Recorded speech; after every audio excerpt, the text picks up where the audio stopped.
Ok, gente, vamos lá iniciar aí a aula de Fundamentos 4, dia 27/4, retomando as apresentações, né, da segunda atividade, apresentações tipo seminários, né, individual. Então, hoje vamos começar por Jefferson, né? Vamos lá, Jefferson, fica aí a seu comando.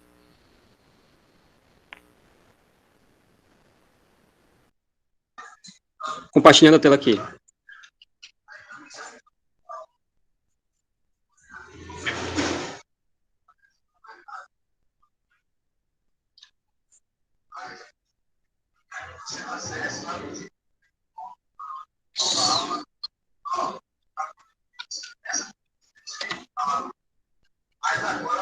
Só um segundo.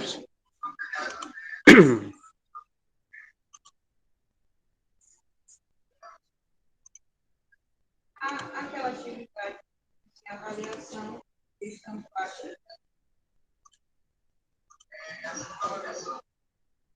Pronto, boa noite a todos. Eu vou estar apresentando hoje. Tá chegando, tá chegando. Pronto, carregou aí, né, para todo mundo? Estamos visualizando. Então, eu vou estar apresentando aqui a parte dos números inteiros do capítulo 4, parte 4, baseado no livro de Jamil Ferreira, de acordo com a proposta que foi assim que ficou para mim apresentar. Então, meu nome é Jefferson, temos aí a direção dos professores Dr. Gustavo Costa e Dr. Fábio Rodrigues. Seguindo. Só um segundo, professor, que está um pouco lento aqui o carregamento, mas... Tudo bem, tranquilo. Então, o capítulo 4, ele aborda a parte da boa ordem e a hipótese do contínuo, mas o que eu vou trazer hoje, ele está mais ligado à boa ordem. Então, eu vou começar a apresentar, trazendo alguns conceitos, algumas ideias ligadas à boa ordem.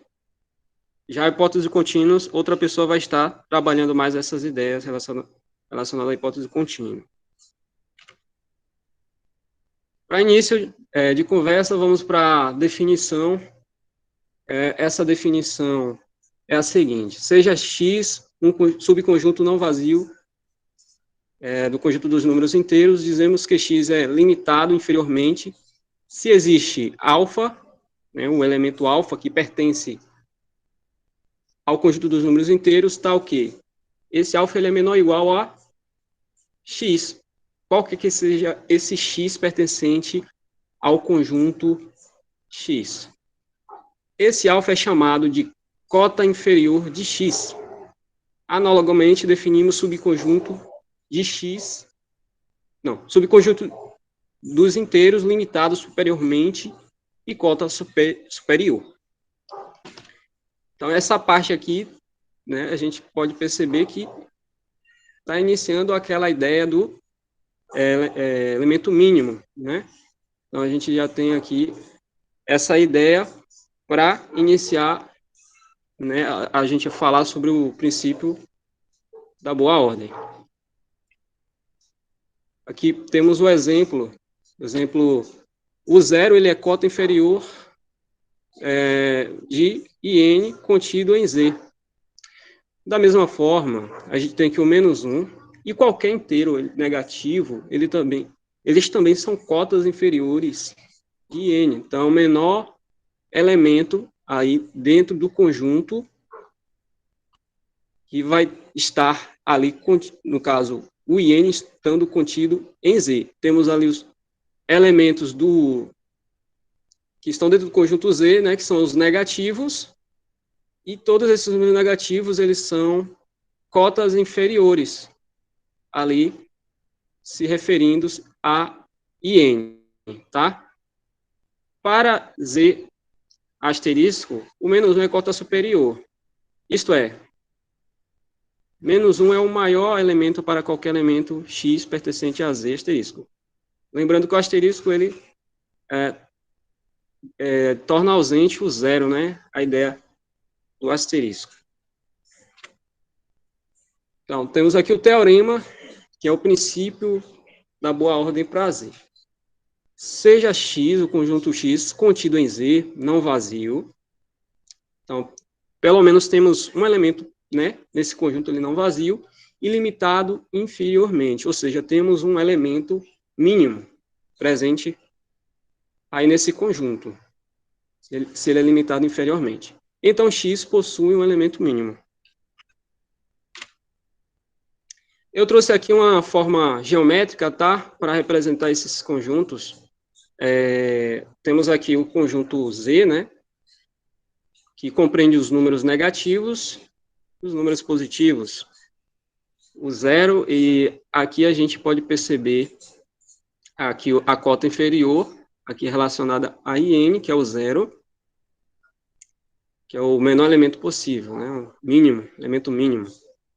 E aqui, desse lado, todos os números negativos, que são todos cotas inferiores aí de IN, em Z, que está contida em Z.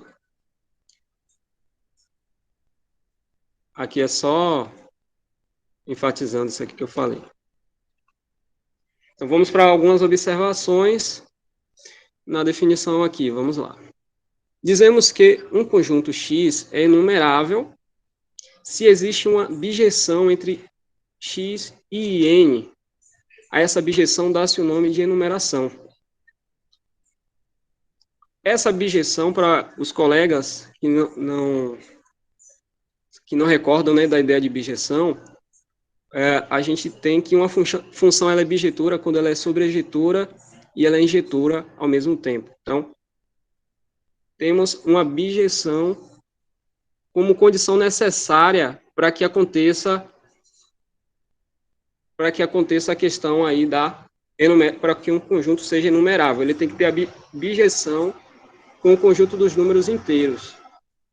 Ou seja, o conjunto dos números inteiros a gente pode contar eles, né? Começando do zero, vai o zero, depois um, em diante. E se tem uma bijeção, um conjunto que tem uma bijeção com esses elementos aqui do conjunto dos números inteiros, logo esse conjunto vai poder ser contado também.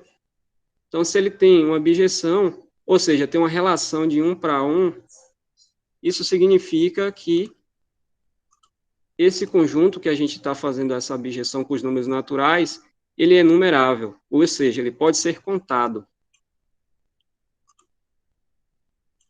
Numa enumeração, a imagem do 1 é dito o primeiro elemento de X. A imagem do 0 é chamado de zeroésimo elemento de X. Então, partindo-se aqui do zero, a gente pode ter como imagem o zeroésimo elemento de X, né, tendo ali, estando relacionado com zero.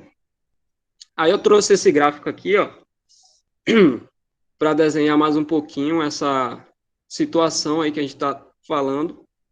Temos aqui o conjunto IN, né, que estou considerando aqui. Os pontos aqui indicam a continuidade, né? E temos um conjunto aqui considerado, nesse caso aqui. Então, aqui podemos perceber que existe uma bijeção, né, de IN em X. Então, tem uma relação de 1 para 1, né, sem ter elementos que vão estar sobrando. Agora, considerando só esses elementos aqui, tá, pessoal? Que está aqui, sem considerar o restante dos elementos. Vamos lá. Proposição. A função f de n em n asterisco, dada por f de x é igual a x mais 1, é uma bijeção. A partir daí, vamos para o corolário. Se um conjunto estiver em bijeção com n asterisco, então ele estará em bijeção com n. Logo, será enumerável. Então, a gente tem o corolário, né, que nada mais é do que uma afirmação a partir de uma definição, né? A gente já teve a definição, E o que é um conjunto enumerável, mas a gente pode perceber que um conjunto, se ele tem bijeção com o IN asterisco, ele tem uma bijeção com IN também, então ele é enumerável. Então, ele é enumerável esse conjunto. E aqui para desenhar um pouquinho a situação, eu trouxe aqui também mais um gráfico, em que eu tenho f de n em n asterisco, dado por f de x é igual a x mais 1. Percebam que a relação é de bijeção, né? Substituindo aqui no x o zero, a gente tem como imagem 1. Substituindo no x1, vamos ter como imagem 2. Substituindo no x2, como imagem a gente vai ter 3. Então, é uma relação de 1 para 1, assim sucessivamente. Isso aqui evita a necessidade da existência do zeroésimo elemento para que o conjunto seja enumerável. Isso aqui dispensa essa necessidade do zeroésimo elemento. Proposição. Z é enumerável, considere a função bijetora. Temos essa função aqui, né, na função sigma de n, que consideramos essa condição aqui. A condição é que 2n menos 1, se n maior que 0, menos 2n, se n menor ou igual a 0. Aí eu trago aqui essa função aqui, né, e algumas substituições, para a gente ver que essa função ela é bijetora. Ou seja, ela vai ser enumerável. Substituindo aqui no n menor ou igual a 0, substituindo pelo próprio zero aqui nessa função, a gente vai ter o zero, tá, que é o zeroésimo elemento. E como o sigma, substituindo aqui nessa função sigma menos 1, temos aqui menos 2 vezes menos 1, 2. E assim também a gente pode fazer a mesma coisa com n maior que 0. Aqui eu substituir por 1, né? 1 vai ficar 2 vezes 1 menos 1. Vai ficar 1. Então, é o primeiro elemento. Então, essa aí é a parte até o slide que eu preparei, né? Espero que todos tenham entendido. Se tiver alguma dúvida, né, pode perguntar. Eu agradeço aí, professor, essa oportunidade. Ok, Jefferson. Beleza. Vamos desde o início aí, só para eu poder fazer algumas pontuações. Vamos lá. Essa parte que Jefferson apresentou aí, ela é forte, porque tem definição, né? Então, muita coisa a gente tem que estar com ela bem formalizada na cabeça, né? Ele define aí, primeiro, por questão de conjunto ser limitado, né, inferiormente, mas na verdade você define também o que é ser limitado superiormente. Na verdade são cotas, né? São valores que barram aquele conjunto por cima e por baixo. Você não passa daquele valor nem para baixo, nem passa daquele valor para cima. Pode passar, Jefferson. Nem para baixo, nem para cima. Passa um pouquinho mais. Bom, onde é que está a parte que você chama de cotas, que fala das cotas? É depois? Tem essa aqui, cota superior. A cota superior, né? Deixa eu ver aqui mais para frente. Certo. Para mais para frente, que é bom quando estiver lá no desenho, fica mais claro. Aí o que ele define, na verdade, cotas, né? O que são cotas? São aqueles barramentos que tem a um conjunto por baixo ou por cima, né? Por exemplo, se o conjunto for os naturais, quando você fala IN, Jefferson, eu não sei se é um vício seu, mas é só N mesmo, tá? É porque ele, para diferenciar os naturais, ele bota essa barrinha. Ele bota essa barrinha assim no N, né? Para poder diferenciar, para ficar sabendo que é o conjunto dos números naturais, não ficar parecendo que é a letra N. Tá? Então, ela bota essa barrinha que parece que é um I. Né, mas na verdade é uma anotação dos naturais. Então, seja o conjunto dos números naturais, Então, o zero, vamos pensar, por exemplo, o zero a gente pode chamar de uma cota, que é o menor elemento que está ali, né? Uma cota inferior. Mas todos os outros são também. Todos os caras que barram ele por baixo, né, mesmo que esteja um pouco mais distante, também são cotas, menos um, menos dois, menos três, menos quatro, tudo são cotas inferiores. São caras que estão abaixo desse conjunto. Lá em análise, vocês vão ver que a maior das cotas inferiores é o que a gente chama do ínfimo do conjunto. Ínfimo. Lá no curso de análise, vocês vão ver isso. Né? Então, você vai ver todas as cotas inferiores do conjunto, a maior delas é o que se chama de ínfimo. No caso, o zero aí seria o ínfimo desse conjunto, digamos assim. Né? E o mesmo acontece para elementos que estão acima do conjunto. Suponha que, vou fazer apenas uma coisa bem hipotética aqui, suponha que você tem um conjunto barrado aí no 5, por exemplo. Né? Então, todos os pontos acima, o 6, o 7, o 8, o 9, eles são cotas superiores. São cotas superiores. E a menor das cotas superiores você vai chamar de supremo, né? Que é conteúdo que a gente vê no curso de análise real. Tá? Pode passar, Jefferson. Eu estou querendo reforçar, pode passar. Quero reforçar um pouquinho essas definições, porque elas são bem usuais mais adiante. Dizemos que um conjunto X é numerável.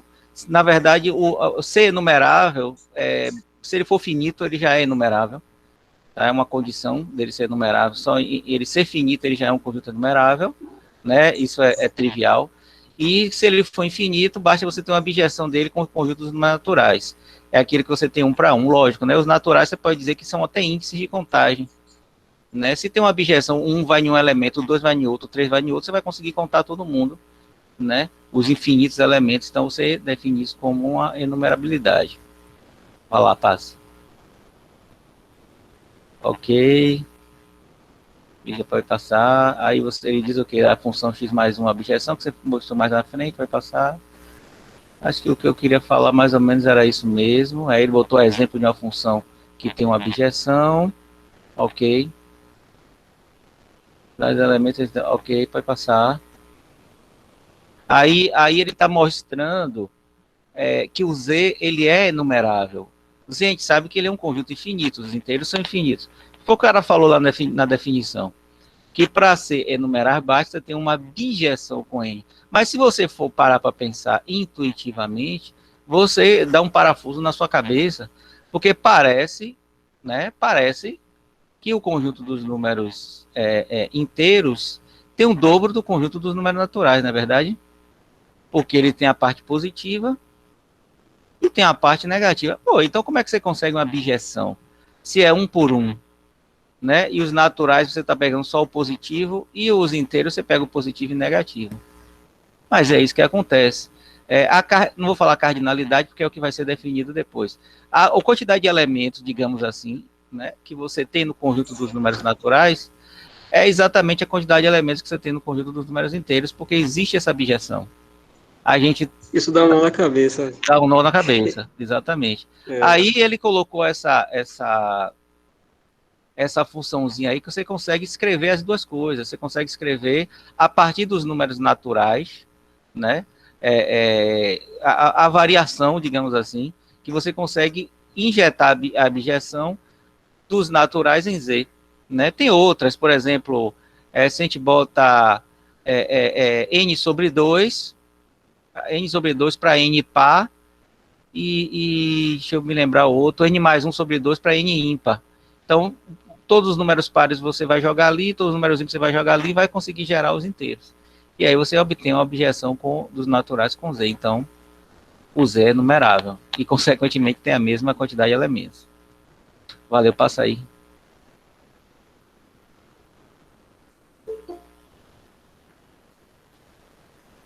Aí foi que você... Ok, pode passar.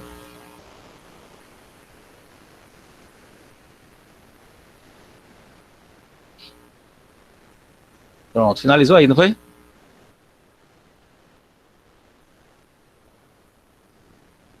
Finalizou aí, Jefferson? Finalizou aí, professor? Desculpa, o microfone está desativado. Pronto. Então, beleza.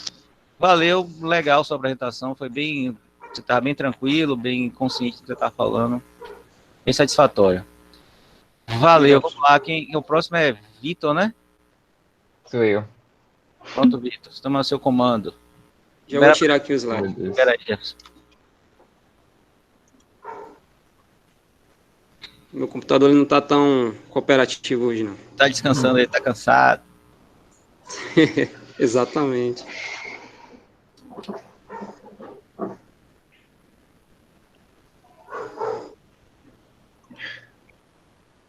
Pronto, tá. Já saindo aqui. Tá, vamos lá, né? Vou aqui apresentar a tela.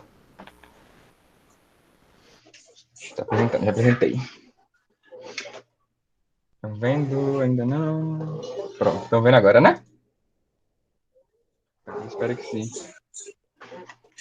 Então eu vou continuar, né? Aqui é Estamos o vendo, slide, estamos vendo. é a parte 4, né? A boa ordem, hipótese do contínuo, né? A parte de boa ordem ficou com Jefferson. E eu vou continuar o slide, né? Ele foi até do slide 2 até o slide 4, até o 4, e a partir do 5, né? Ideias sobre hipótese do contínuo. Eu vou pedir desculpas porque eu baixei esse PowerPoint lá direto do Excelente Online, ou do Excelente Online, não, foi do Excelente Online, do Excelente Online, e ficou com, sei lá, ficou um pouco distorcido as letras, eu não sei o que aconteceu, mas acho que vai dar para entender. Então, vamos lá. Né? Tá, ideia sobre hipótese do contínuo, né? Que diz respeito às cardinalidades de conjuntos enumeráveis e não enumeráveis também. Casa? Oi? Vamos embora logo. Antes que fique. Tá. Diz respeito às cardinalidades de conjuntos enumeráveis e não enumeráveis, né? Que a anotação é essa, né? Esse jogo da velha x ou essa outra anotaçãozinha aqui. Antes de você criar, só ignore isso aqui por um minuto. Finge que não tá aqui agora, que é uma explicação mais à frente. Mas só para ver se fica um pouco mais claro a ideia de cardinalidade, né? Que é, como acho que o colega já disse, o professor. Na verdade, a cardinalidade de um conjunto significa a quantidade de elementos que tem naquele conjunto. Então, eu vou dar um exemplo aqui, do conjunto A. Formado, eu vou botar símbolos, tá? Só para não ficar números e não ficar um pouco... Não, ficar um pouco diferente. Aí tem esse símbolo aqui, ou tem esse conjunto formado por esses símbolos. Conjunto A. Eu digo que a cardinalidade, né? O jogo da velha a cardinalidade de A é igual a 4, né? Porque a cardinalidade de um conjunto é justamente a quantidade de elementos que tem nesse conjunto. Esse conjunto tem 4 elementos, então a cardinalidade desse conjunto é 4. Tá, vamos continuar. Assumindo o resultado proposto por Cantor, que diz que afirma que o número de elementos de um conjunto finito ou infinito é sempre menor do que o número de elementos das partes desse conjunto. Podemos observar que nenhuma função injetora de x em px, eu não sei muito bem como é que eu leio isso aqui, acredito que seja px, pode ser sobrejetora, né? Aí, eu também, nessa questão aí, eu fiquei um pouquinho confuso em entender essa questão de parte de elemento. Ou parte do conjunto, né? Mas eu vou explicar, né, como foi que eu entendi. Eu tenho lá dois conjuntos. Esse vai ser meu conjunto X. E aqui eu tenho meu conjunto PX. Não é? Aí tem meus elementos aqui de X, por exemplo, e eu tenho que, lá no texto diz o quê? Que o número de elementos de um conjunto é sempre menor do que o número de elementos das partes desse conjunto. Como esse aqui eu vou representar a parte do conjunto de X por Px, eu vou colocar mais elementos aqui, né? Porque ele diz que a parte de X, né, esse Px, a quantidade de elementos desse conjunto vai ser sempre maior do que esse. Significa o quê? Ah, tá. Aí ele diz mais à frente que, como esse Px tem mais elementos, né, uma quantidade de elementos maior, a minha função injetora de x para esse Px não pode ser sobrejetora. Por que não pode ser sobrejetora? Porque quando a gente estuda a sobrejetora, a função sobrejetora, a gente vê que quando o conjunto quando a função é sobrejetora, significa que o contradomínio desse conjunto é igual à imagem, não é? Então, se eu aplico minha função daqui para cá, ela é injetora, então cada representante vai ter um representante PX diferente, né? Pronto, cada um vai ter um diferente. Só que como PX é um com maior elementos, então ainda resta elementos aqui dentro. Se resta elementos aqui, a imagem dessa função não vai ser igual ao contradomínio. Vai restar, então ela não pode ser sobrejetora. Entendeu? Por isso que ele diz lá que nenhuma função injetora de x em px pode ser sobrejetora, justamente por causa disso. Porque vai restar elementos no contradomínio. Tá, vamos continuando. Aqui diz, uma injeção natural de x em px leva x, né, nesse conjunto formado por x, elemento de x, e assim é fácil imaginar que, se x for infinito, px também o é, porém com uma magnitude maior. Isso por quê? Se eu tenho que meu conjunto x, ele é infinito, e eu tenho uma função que leva todos esses elementos no conjunto px, significa que ele também vai ser infinito, né? Se isso aqui é infinito e todos os elementos dele estão sendo levados a ele, ele vai ser infinito também. Porém, a magnitude dele vai ser maior. Então, ele vai ter mais elementos do que o x. Acho que ficou claro. Eu espero que tenha ficado. Enfim. Expressamos isso dizendo que a cardinalidade de px é maior do que a de x. Significa o quê? Vou botar aqui. Vou botar aqui. Acho que dá para ver. Não, fica com o meu nome em cima. Vou botar aqui em cima. A cardinalidade, né, desse meu conjunto x vai ser o quê? Menor do que a cardinalidade de px. É isso, né? Porque como esse conjunto aqui tem mais elementos do que esse, e a cardinalidade é realmente a quantidade de elementos, então a cardinalidade dele vai ser maior do que a cardinalidade desse. Pronto. Vamos seguir. Ah, tá.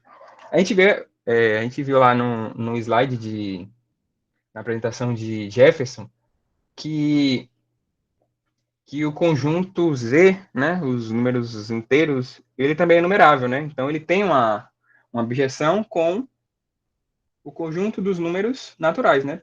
Por isso que ele é numerável. A definição de enumerável diz que tem objeção com os números naturais. Então, qual seria a função que, aplicada aos elementos dos inteiros, vai levar nos números naturais?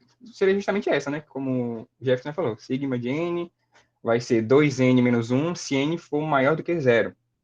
E menos 2n se n era para ter um n aqui, for menor ou igual a 0. Então, se eu pego, por exemplo, 0. 0 faz parte dessa... Eu vou utilizar essa função, né? Se eu quero fazer sigma de 0, né? Vou pegar essa função aqui. Vai ficar menos 2, 0. Menos 2 vezes 0, que vai ficar 0, que vai estar em n. Eu pego 1. 1 é maior do que 0. Então, eu vou utilizar essa função. 2 vezes 1, 2. Menos 1, 1. Tá nos naturais. Se pego menos 1. Menos 1 é um número menor do que 0. Então, eu vou utilizar nessa função. Menos 2 vezes menos 1 é 2. E está em n. E assim sucessivamente. Qualquer elemento do números inteiros que você pegar e utilizar nessa relaçãozinha aqui, se for maior do que 0, essa função, se for menor ou igual a 0, você utilizar essa, vai cair nos números naturais. E isso significa o quê? Tanto que os inteiros são inumeráveis, quanto que a cardinalidade dele vai ser igual. A cardinalidade desse vai ser igual a cardinalidade desse, e significa o quê? Que os números naturais e os números inteiros têm a mesma quantidade de elementos, apesar que é um pouco confuso, né? A gente pensar, nossa, os números naturais têm a mesma quantidade de elementos que o número inteiro, mas é isso mesmo. A partir dessa função aqui, a gente consegue provar isso, tá? Cadeia de cardinalidades. Considere a sequência de conjuntos das partes dos números naturais. Aí eu tenho que a cardinalidade dos números naturais vai ser menor que a cardinalidade de P em P natural, Pn, que vai ser menor do que a cardinalidade de P, de Pn, e assim por diante, né? Porque lá a gente viu que as partes desse conjunto sempre terão uma cardinalidade maior, né? A gente viu isso aqui. Cadê? Aqui, ó. A cardinalidade de x vai ser menor que a cardinalidade da parte de x, né? Px. É isso aqui, é basicamente isso aqui. Tá. essa cadeia começa com a cardinalidade de N, os números naturais, que, pela definição do conjunto infinito, né? A definição de conjunto infinito diz o quê? Que esse conjunto possui algum subconjunto com bijeção com N, né? Com os números naturais. Isso é a definição de conjunto infinito. Pode ser considerada a menor cardinalidade infinita, né? Que a gente chama de número Aleph 0, que é esse símbolo aqui, Aleph 1, 0. E segue com Aleph 1 é igual a 2 elevado a Aleph 0, Bet 1, esse símbolo aqui. Eu não sei muito bem o que essa parte significa. Enfim, continuando. Segundo a teoria dos conjuntos, com o axioma da escolha proposta por Zermelo-Fraenkel, que seria a cardinalidade dos números reais, que é esse símbolo aqui e os reais, né? Que é objeto de estudo da teoria dos conjuntos, números cardinais e ordinais. Tá. Hipótese do contínuo. E o seguinte: a não existência de cardinalidades intermediárias entre Aleph 0 e Aleph 1, ou entre dois pontos da cadeia, é objeto de discussão. Baseado em Zermelo-Fraenkel, não há como garantir que sim ou que não. A suposição é que a negativa é válida, A suposição que a negativa é válida é chamada de hipótese generalizada do contínuo, e foi provado por Kurt Gödel que não está em contradição com os outros axiomas da teoria dos conjuntos de Zermelo-Fraenkel. O que significa que esta hipótese pode ser adicionada com axioma à teoria dos conjuntos sem contradições, né? Aí diz aqui que o termo generalizada refere-se a qualquer elo entre duas partes da cadeia. A hipótese do contínuo refere-se somente à primeira desigualdade, tá? Vou continuar. Aí diz o seguinte, hipótese contínua, né? Como não é possível obter uma bijeção entre N, não é possível obter uma bijeção entre os números naturais Pn, aliado às informações anteriores, podemos concluir que R não é enumerável. Tá. Ele diz aqui que não pode ter uma bijeção entre N e Pn, justamente porque a gente viu lá que a cardinalidade de um conjunto vai ser menor do que a cardinalidade das partes desse conjunto. Aí aqui é como se eu tivesse o seguinte, deixa eu só escrever aqui. Ele está dizendo que a cardinalidade de N é menor que a cardinalidade de Pn. Então, se eu tivesse o conjunto, vou fazer aqui em cima, com o conjunto dos números naturais, aqui. E eu tenho esse outro conjunto que é Pn. Né? E eu tenho aqui meus elementos em N, que são infinitos, né? Mas não tem como representar todos, então vou botar só alguns. Tá. Se eu disser que a cardinalidade de N é menor do que a cardinalidade de Pn, significa que quando eu faço a minha função, aplico a minha função nos elementos de N, né, vai restar elementos em Pn, né? E para ter uma objeção, isso não pode acontecer, né? Porque para uma função ser bijetora, ela tem que ser tanto injetora quanto sobrejetora. Sobrejetora significa que não pode restar elementos em P de N. Restou elementos aqui. Se restou elementos aqui, a gente diz que a cardinalidade desse é maior do que a desse. Pronto. Eu já tinha dito isso anteriormente. Tá. E aliado às afirmações anteriores, podemos concluir que R não é enumerável. Tá. Assumindo a hipótese do contínuo, concluímos que, no imenso e matematicamente rico universo existente entre os números naturais e os números reais, onde, como veremos, moram os números racionais, irracionais, transcendentes e algébricos reais, não são obtidas cardinalidades distintas das desses dois conjuntos. Isto é, qualquer subconjunto infinito de R, né, os números reais, ou é equipotente a N. O que significa ser equipotente?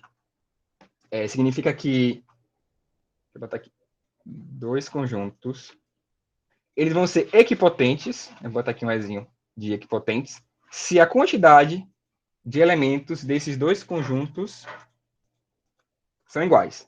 Se a quantidade de elementos desses dois conjuntos são iguais, então eles são equipotentes. Tá, não são obtidas cardinalidades distintas, isto é, qualquer subconjunto infinito de R ou é equipotente a N, aí vai ser numerável, né? Porque se o conjunto for equipotente a N, significa que tem a mesma quantidade de elementos que N. Aí vai ser numerável, né? Que é o caso dos números inteiros. Ou ele é equipotente a R, só que R não é enumerável. Entendeu? Que é o que ele diz aqui. R não é enumerável. Então os números reais ou os números reais não são enumeráveis. Assim como os complexos, né? Porque se eu tenho R e o R está contido nos números complexos, se o R não é enumerável, os complexos também não são. Tá? É isso, a gente acabou. Ferreira 2003, referências que foi Ferreira Jamia, questão dos números, terceira edição, tá. É isso, gente. Ok, Vitor. Muito bom. Coloca aí do início, mais ou menos, onde você começou, que é aí que eu vou dando a passada, que nem eu fiz na de Jefferson, se precisa complementar alguma coisa. Uhum. Ok, aqui a gente tá. Aí é o início, né? Isso, lá em cima, começo. Certo. Aí ele está falando da questão da cardinalidade dado um conjunto, a cardinalidade das partes desse conjunto, né, vai ser sempre maior do que a cardinalidade desse conjunto. Por exemplo, se a gente tivesse um conjunto 1 e 2, que tivesse os elementos 1 e 2, quem seriam as partes? Quem seria o conjunto das partes desse conjunto 1 e 2? O vazio está lá? O que é que vocês acham? Acredito que sim, porque acho que o conjunto vazio é sempre um subconjunto, né? Eu acho que Exato. O 1 tá? Sim. O 2 tá? Sim. também.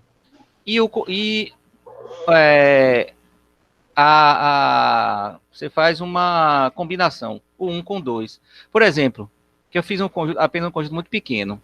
Aí o conjunto das partes do conjunto que tivesse 1 e 2 seria o vazio, o conjunto com o elemento 1, o conjunto com o elemento 2 e o conjunto com o elemento 1 e 2. Mas se fosse 1, 2 e 3, seria o vazio, seria o conjunto com o elemento 1, com o 2, com o 3. Aí você faz a combinação, o 1 com o 2, o 1 com o 3, o 2 com o 3, e o 1, o 2 e o 3. Então você faz todas as combinações possíveis que monta os elementos que compõem esse conjunto, que é a parte de um conjunto. Então, pela própria estruturação dele, já se vê que a quantidade de elementos é maior, né? Então, é isso que Vitor formalizou aí. Passa aí, Vitor. Ok, aí tal, aí você está falando a questão do Aleph, a cardinalidade, beleza, a cardinalidade do R, ok, passei aí.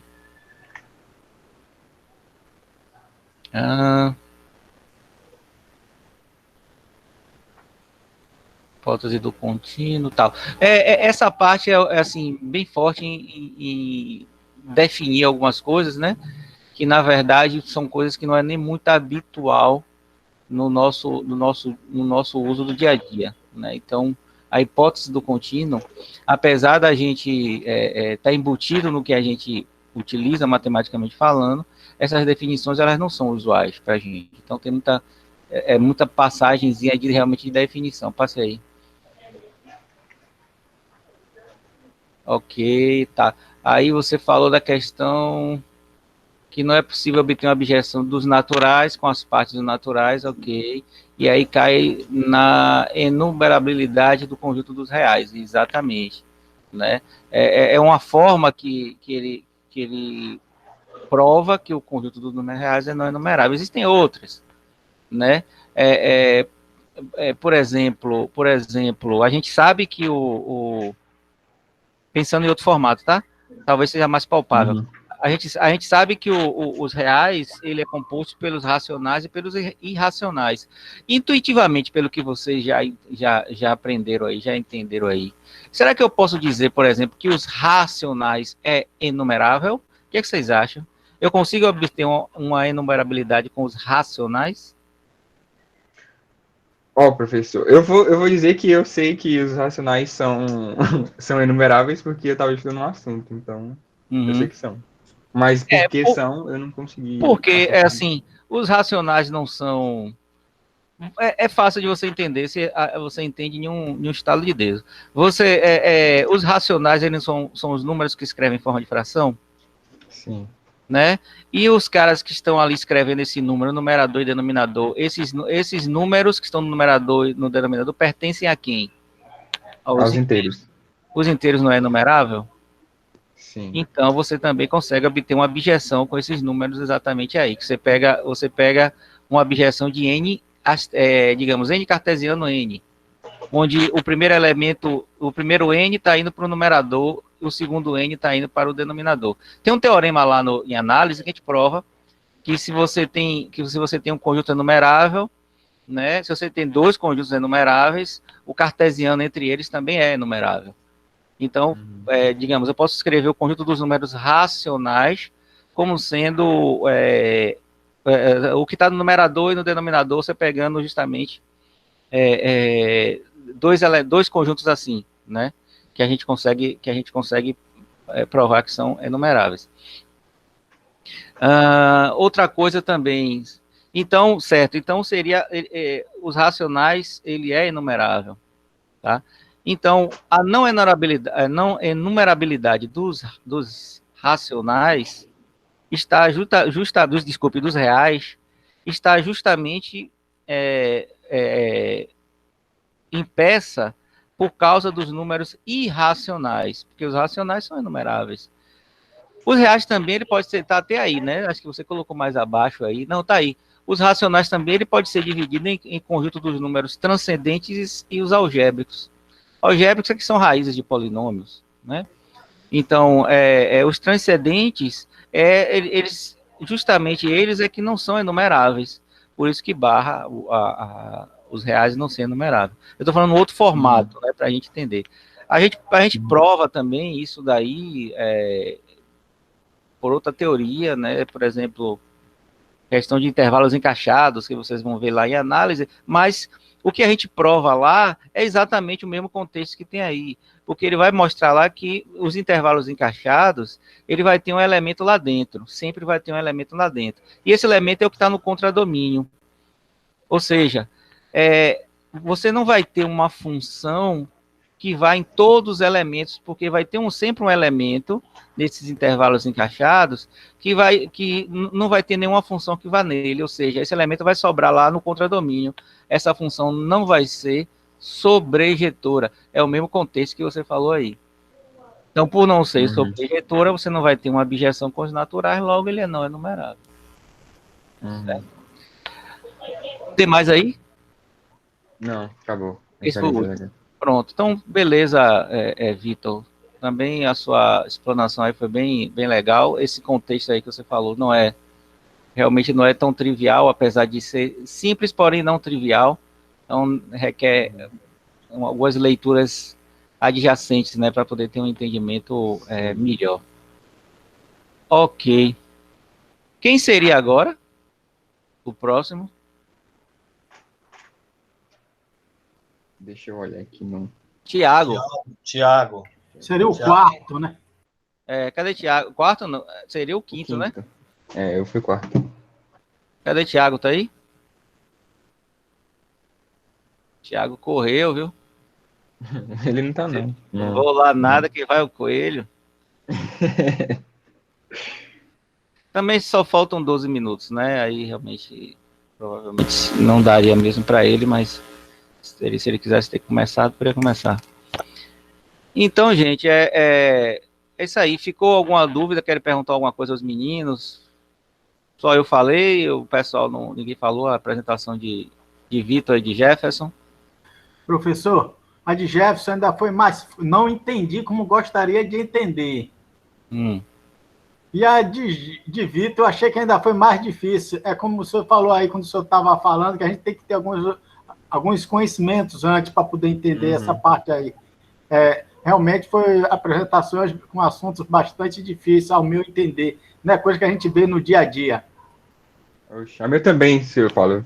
Nossa, você não tem noção de quanto foi difícil tentar tirar alguma coisa desses 4 slides. São muito difíceis. Mas é isso aí mesmo. O caminho é esse aí mesmo, Paulo, Vitor. De fato, aí, quando a gente está lendo essas coisas, não só a definição que vocês estão fazendo, mas demonstração em si, né? Quando a gente está lendo, de fato, para você ter um entendimento, você tem que ir e voltar várias vezes, né? Para poder você tentar entender 1% da coisa ali, né?